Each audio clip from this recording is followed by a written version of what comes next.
Eyes of Autonomy, Ch.4. The main town has a sleepy orange glow cast by the telephone lights. The fluorescent lights turn the beige stucco of the buildings to gold. Most of the shops are boarded up with plywood and left for sand and wind to reclaim what humanity has left behind. All the buildings to my right are missing walls and sagging in on themselves.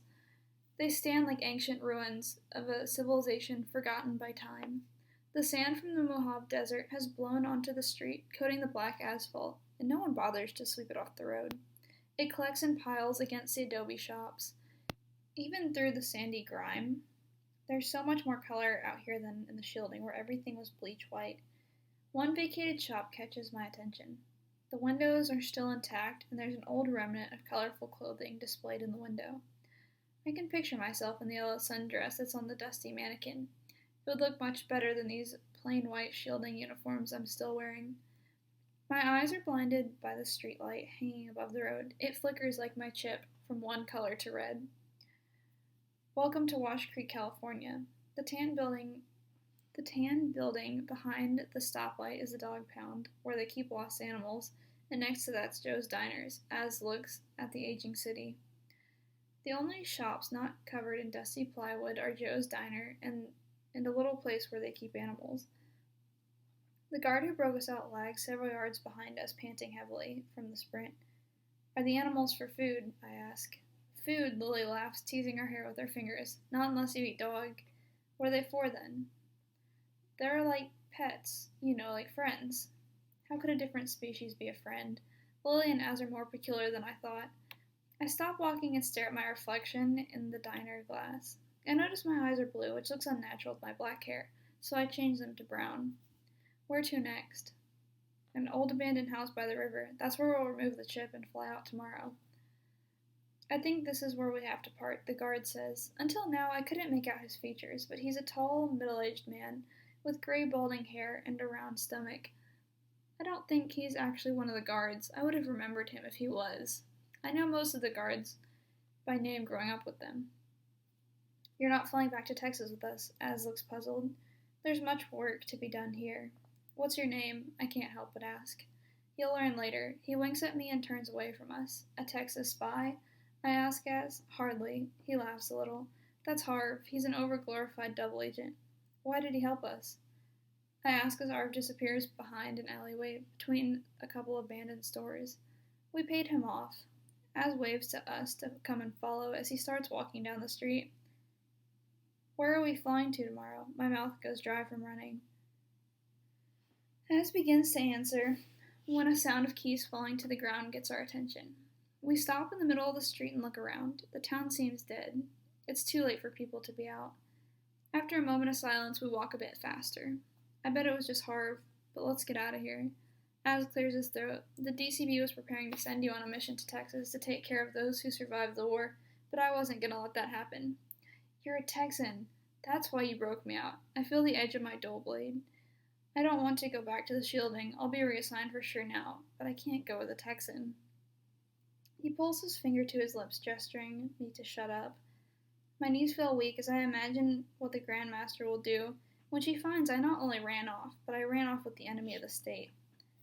They're nothing like what I imagined Texans being like. Az and Lily aren't evil looking like the textbooks showed, and the textbooks said that they were primarily white men full of hatred and inequality, but Lily and Az have skin darker than the night sky.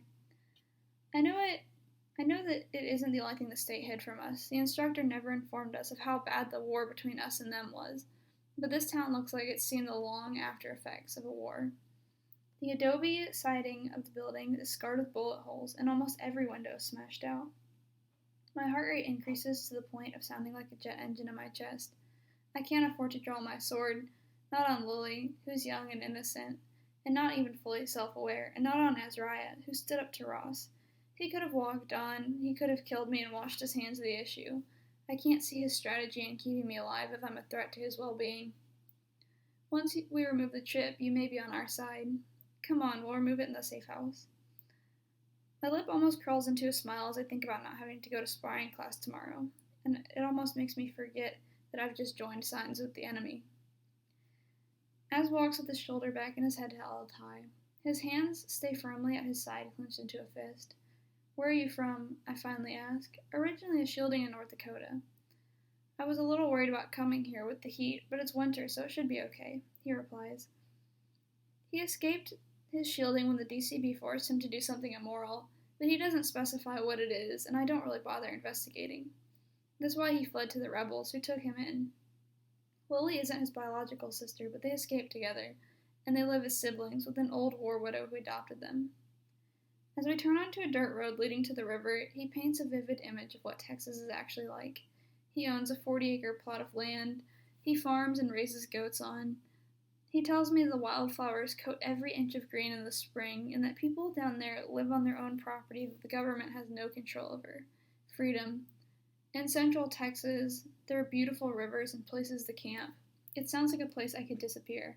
I could fade from the ever-watchful eye of the government and be at peace for the first time in my life. I never knew how badly I wanted liberty until I saw my slavery from the perspective of freedom.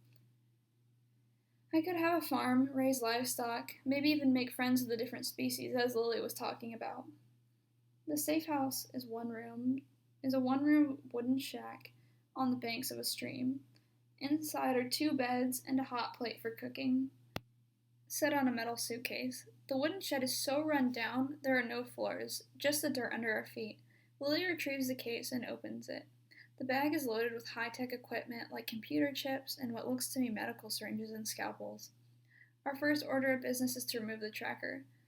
The chip in your shoulder sends hormones to your brain that block long-term memory. Of course, you won't recall much. The state's basically raised you most of your life. Lily sets me down on the rickety bed. Some of your cosmetics alterations may change, Lily adds, as Azariah stabs me with a syringe full of some clear liquid before I can protest. Instantly, I can't move. It takes a moment to kick in, but I slowly fall into a restless sleep. It's all black for a moment, but then I throw myself out of the bed and gasp, as if there's not enough oxygen in the room to fill my lungs. I'm not in the safe house, no. I'm in the DCB lab. The walls are covered with white vinyl, and the floors are the large, white square tiles I've grown up staring at in the shielding. I'm glued to the chair in the center of the room. I try to get up, but my body won't move. I'm stuck. I feel my heart rate increase because I don't like feeling weak. I want to fight this. I can't move, and I need to get out of this chair. I blink, and the woman with red hair stands, who I've always imagined being my mother. Her face is round, full in detail, not an ill-defined recollection. The furrow on her cheeks grow more profound when she smiles. That comforting smile fades when she looks down. Joanne. She takes hold of my wrist. It's wrapped in the white sparring tape, but blood's on it. I jerk away. My name's Piper. It wasn't always. I've never had a dream before. It was terrifying, like I was there, although I know I'm not. I fully come to reality because the aching in my shoulder forces me to wake up earlier than I'd like. I turn over and Az and Lily are still asleep, so I quietly pull off the sheets, careful not to touch the stitches in my shoulder, where the chip was removed.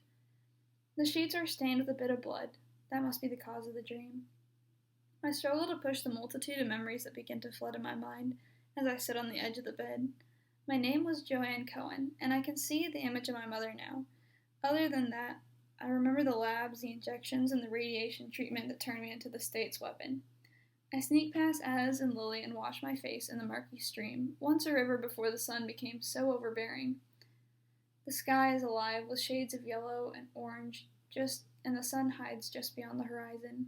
The fence has always blocked my view of the sunrise, but now I see it in its fullness of beauty. The air is cool in the morning after the rain from last night. I dip my hand in the cool stream and try to wash out the memories. I remember screaming when the treatment hurt, and I can almost feel it in my bones, making me want to grit my teeth together. I remember screaming, "I hate you," at the DCB scientist. No wonder they blocked that memory. But I wonder why they didn't block more of my bad experiences. Once the river stops rippling, I see the reflection of a mutant creature more terrifying than the memories. One eye is as dark as coffee, and the other matches the pigment of the morning sky. The very mechanic the state intended me to use for hiding is now my defining quirk, and it's disgusting.